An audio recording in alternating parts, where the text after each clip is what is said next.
अस्सलाम वालेकुम dear students. Welcome to my YouTube channel. उम्मीद करती हूँ आप सब खैरियत से होंगे। चलिए चलते हैं आज के हमारे टॉपिक की तरफ। आज की वीडियो में हम डिस्कस करेंगे फिजिक्स 101 की फाइनल टर्म की प्रिपरेशन के लिए मोस्ट इंपॉर्टेंट ऑब्जेक्टिव पार्ट।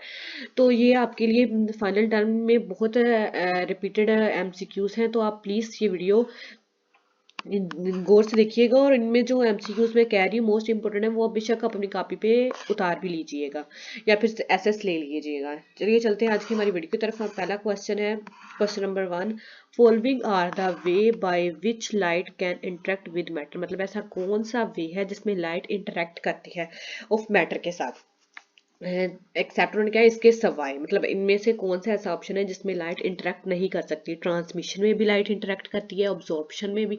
तो इसका जो करेक्ट आंसर है वो ऑप्शन नंबर सी है, यानी इंटरफेरेंस में लाइट इंटरेक्ट नहीं कर सकती। नेक्स्ट क्वेश्चन है, in R L series circuit phase angle is given as. मतलब जो इसका एंगल होता है ना, उसका एंगल जो होता है वो फाई, वो कह रहे हैं वो कैसे गिवन होता है। तो वो फाई इज इक्वल होता है tan inverse omega L divided by R. तो इसका जो करेक्ट आंसर है वो ऑप्शन नंबर बी होगा। नेक्स्ट हमारा क्वेश्चन है, electromagnetic wave do not transport. जो इलेक्ट्रोमैग्नेटिक वेव होती है वो ट्रांसपोर्ट किस में, मतलब वो सफर किस में नहीं कर सकती।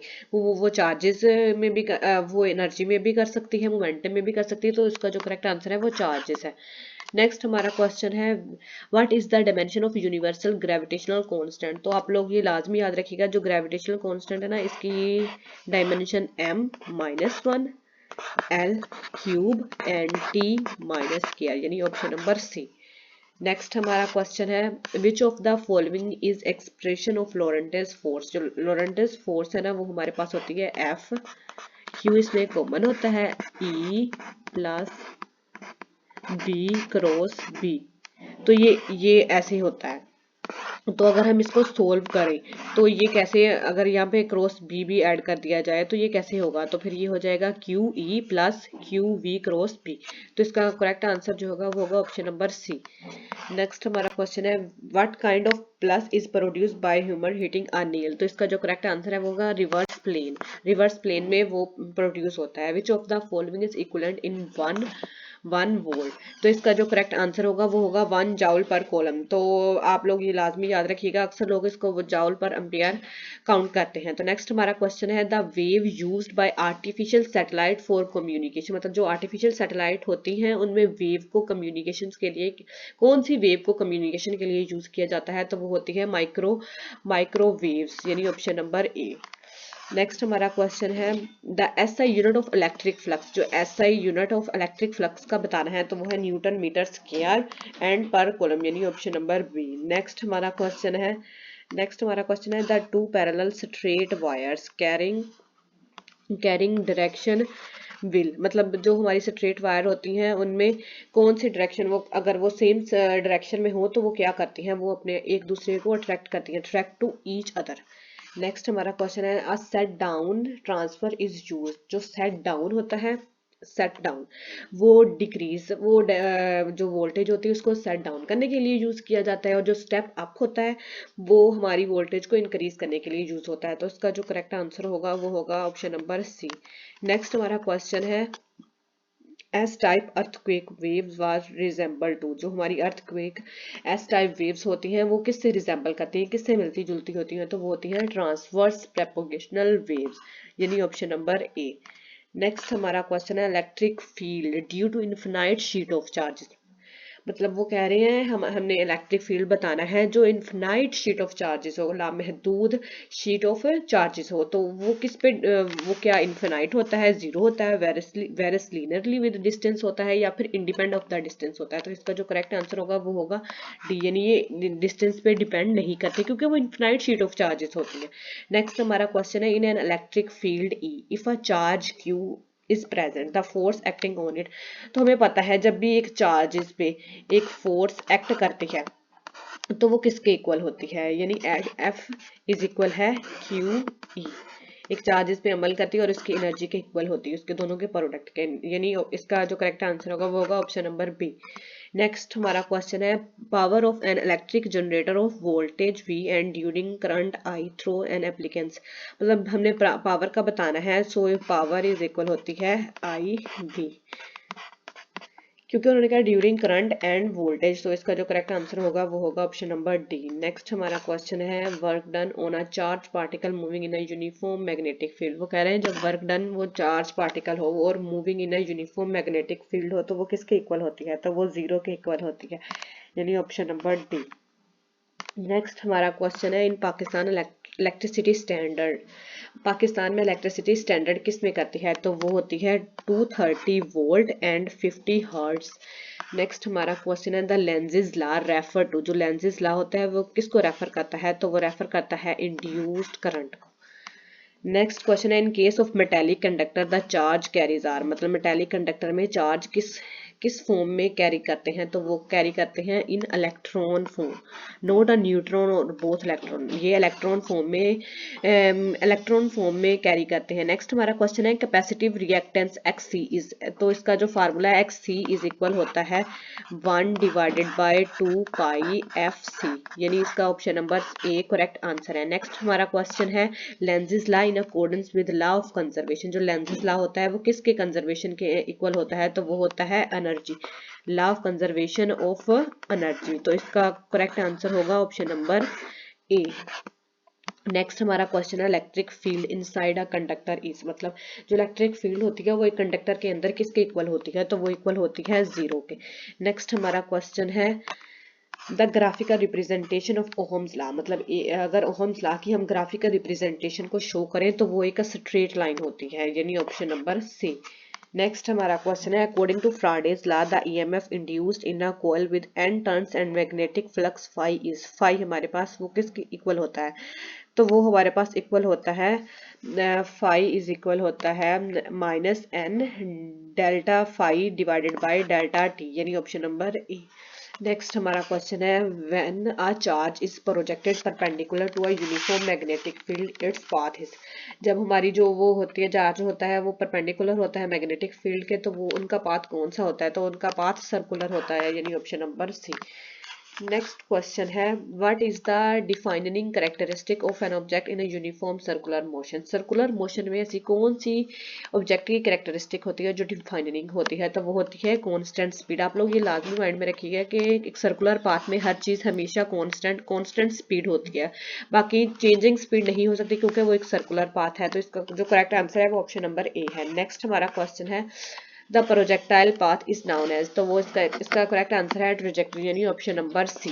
नेक्स्ट हमारा क्वेश्चन है what is the dimension of angular acceleration, angular acceleration की जो डायमेंशन है ना, देखिए इधर वो ऑप्शन नहीं दिया हुआ है, मैं फिर भी आपको बता रही हूँ ML माइनस KR, ये एंगुलर एक्सेलरेशन की है।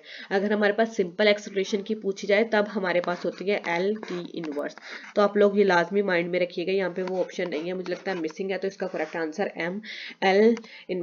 L का माइनस KR है। तो नेक्स्ट है हमारे पास Young's modulus can correctly given in, जो यंग्स मॉडुलस होता है वो गिवन होता है in newton metre per square, newton metre per square, यानी ऑप्शन नंबर बी। नेक्स्ट हमारा क्वेश्चन है in relativistic mechanism the rest energy E naught, हम जानते हैं हमारे पास फार्मूला होता है E is equal to MC, जब देखें हमारे पास एनर्जी रेस्ट एनर्जी है तो इसका फिर मैस भी रेस्ट मैस होगा, तो इसका जो करेक्ट आंसर होगा वो होगा ऑप्शन नंबर ए। नेक्स्ट हमारे पास है फोर्स, जैसे कि हम जानते हैं फोर्स किसके इक्वल होता है, product of mass and acceleration, तो ये एक स्केलर क्वांटिटी नहीं है, ये एक वेक्टर क्वांटिटी है। अगर हमारे पास ऑप्शन में वेक्टर क्वांटिटी गिवन ना हो तो हम ड्राइव्ड क्वांटिटी भी यूज कर सकते हैं, तो इसका जो करेक्ट आंसर है वो ऑप्शन नंबर सी, यानी वेक्टर क्वांटिटी है। नेक्स्ट हमारा क्वेश्चन है Ole Romer estimate the value from the speed of light, तो वो है मतलब उसने कौन सी कही थी, तो वो है 299792458.6, यहाँ पे पॉइंट भी यूज होता है, यहाँ पे इस पोर्शन में ना पॉइंट भी यूज होता है, मुझे लगता है कुछ मिसिंग है।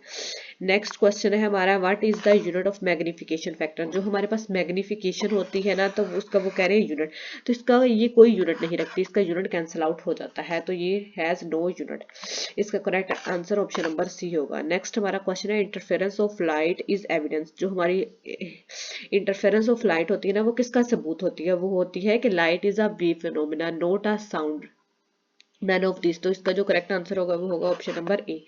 नेक्स्ट हमारा है the most refined form of matter, मतलब हमारे मैटर की मोस्ट रिफाइंड फॉर्म कौन सी है? तो वो होती है लाइट, यानी ऑप्शन नंबर बी। नेक्स्ट हमारा क्वेश्चन है Lenz's law is in accordance to the law of conservation of energy. मुझे लगता है ये पहले भी रिपीट हो चुका है, तो इसका मैंने आपको बताया था, तो ये ऑप्शन नंबर ए है। नेक्स्ट हमारे पास है bending of light around the edges of an obstacles, मतलब लाइट का एक ऑब्जेक्ट, फॉर एग्जांपल ये हमारे पास ऑब्जेक्ट है, लाइट ऐसे बेंड हो रही है ऐसे, क्योंकि जब वो इससे आकर स्ट्राइक करती है तो फिर मतलब उसने बेंड नहीं होना है, तो वो कह रहे हैं bending of light around the edges of an obstacles, तो वो क्या कहलाती है? तो वो डायफ्रैक्शन कहलाती है, यानी ऑप्शन नंबर ए। नेक्स्ट हमारा क्वेश्चन है the appearance of colour in thin film, मतलब एक थिन फिल्म में अपीयरेंस ऑफ कलर वो किसकी वजह से होती है? तो वो होती है ड्यू टू इंटरफेरेंस। नेक्स्ट हमारा क्वेश्चन है in case of probability value of assign, मतलब प्रोबेबिलिटी में कौन सी वैल्यू स्केल को असाइन की जाती है? वो होती है 0 to 1, मतलब 0 से लेके 1 तक, इसके दरमियान में फॉर एग्जांपल देखिए हमारे पास ये होती है ना, तो वो कह रहे हैं 0 से लेके 1 तक, तो इसमें जो भी वैल्यू आ गई यानी 0.2 0.5 कुछ भी समथिंग ये इंक्लूड की जाती है, तो इसका करेक्ट आंसर होगा 0 to 1। नेक्स्ट हमारा क्वेश्चन है when we accelerate the charges which type of wave are produce, मतलब जब हम चार्जेस को एक्सेलरेट कर देते हैं तो कौन सी वेव प्रोड्यूस होती है? तो वो होती है इलेक्ट्रोमैग्नेटिक वेव्स।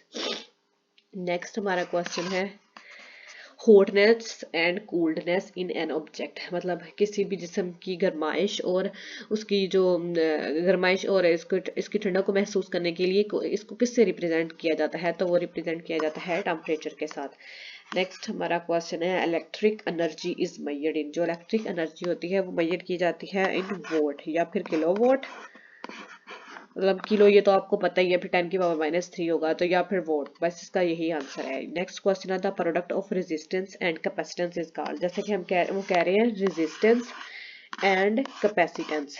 हम जानते हैं रेजिस्टेंस जो हमारा होता है वो इक्वल होता है वोल्ट एम्पियर, और जो कैपेसिटेंस होता है वो होता है चार्ज पर वोल्ट। तो देखिए इधर से हमारा वोल्ट कैंसिल हो जाना है, जो हमारा क्यू होता है वो होता है हमारे पास टी, क्यू की इनवर्स एन टी, तो ये फिर ये कैंसिल हो जाएगा और लास्ट में हमारे पास क्या बचेगा, यानी T. Option number C B इसका करेक्ट आंसर है। नेक्स्ट हमारे पास जो क्वेश्चन है वो है the greenhouse absorb radiation, मतलब ग्रीन हाउस में कौन सी रेडिएशन अब्जॉर्ब की जाती है? तो इसका जो करेक्ट आंसर है वो होगा इंफ्रारेड रेडिएशन ग्रीन हाउस में अब्जॉर्ब की जाती है। नेक्स्ट हमारे पास क्वेश्चन है two parallel straight wires, for example हमारे पास टू पैरेलल स्ट्रेट वायर्स हैं, वो कह रहे हैं carrying current in the same direction, current भी इनका सेम डायरेक्शन में है, तो वो कह रहे हैं कि ये क्या करेंगे, एक दूसरे को रिपेल करेंगे, अट्रैक्ट करेंगे, या फिर नन ऑफ द दीज, तो इसका होगा attract of the each other, यानी ऑप्शन नंबर बी। नेक्स्ट हमारा क्वेश्चन है an particle having two e charge fall through a potential difference of 5 volt the energy, तो हम जानते हैं जो हमारे पास एनर्जी होती है ई, ये इक्वल होती है क्यू वी, क्यू हमारे पास 5 है एंड वी हमारे पास 2 है, तो हम देखिए 5 क्रॉस 2, तो आ जाएगा हमारे पास 10 ई इसका यूनिट और वी इसका यूनिट, यानी 10 EV, तो इसका करेक्ट आंसर आ जाएगा ऑप्शन नंबर बी। नेक्स्ट हमारे पास क्वेश्चन है in magnetic field if magnetic field is double then magnetic density energy density becomes, देखिए हमारे पास जब मैग्नेटिक फील्ड डबल होगा तो जो हमारी डेंसिटी होगी ना तो वो 4 टाइम इंक्रीज करेगी, नोट डबल टाइम या फिर ना वो हाफ होगी, तो इसका जो करेक्ट आंसर होगा वो होगा ऑप्शन नंबर बी, यानी 4 टाइम इंक्रीज करेगी। नेक्स्ट हमारा क्वेश्चन है the reaction of an particle at 50 hertz is, मतलब जो रिएक्शन है पार्टिकल का 50 हर्ट्ज पे तो वो 10 है, उनका अगर इट्स रिएक्टेंस इज 100 हर्ट्ज तो वो क्या बनेगी, तो वो बनेगी 5.0, इसका correct answer option number A है। नेक्स्ट हमारे पास जो क्वेश्चन है वो है which electromagnetic radiation transmit the highest photon energy, मतलब ऐसी कौन सी रेडिएशन है जो हाईएस्ट फोटोन एनर्जी ये ट्रांसमिट करती है, तो वो हमारे पास होती है गामा रेज।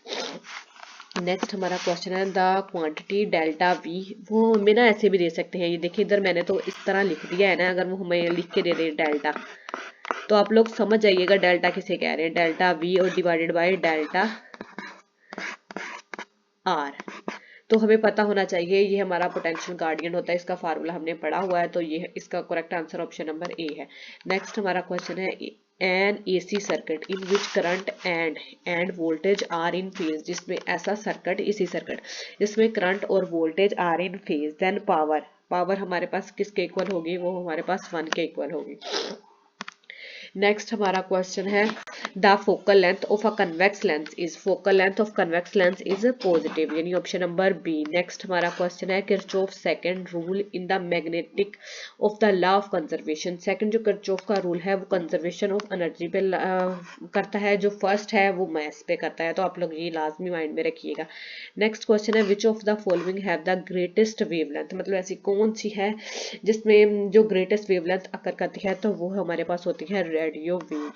यहाँ खत्म होती है आज की हमारी वीडियो। मुझे उम्मीद है ये वीडियो आपके लिए फाइनल टर्म की प्रिपरेशन के लिए मोस्ट हेल्पफुल रही होगी। अगर ये आपके लिए हेल्पफुल होगी तो प्लीज चैनल को सब्सक्राइब कर दे ताकि आपको इस सब्जेक्ट की बाकी ऑब्जेक्टिव के पार्ट भी मिल जाए। अल्लाह हाफिज।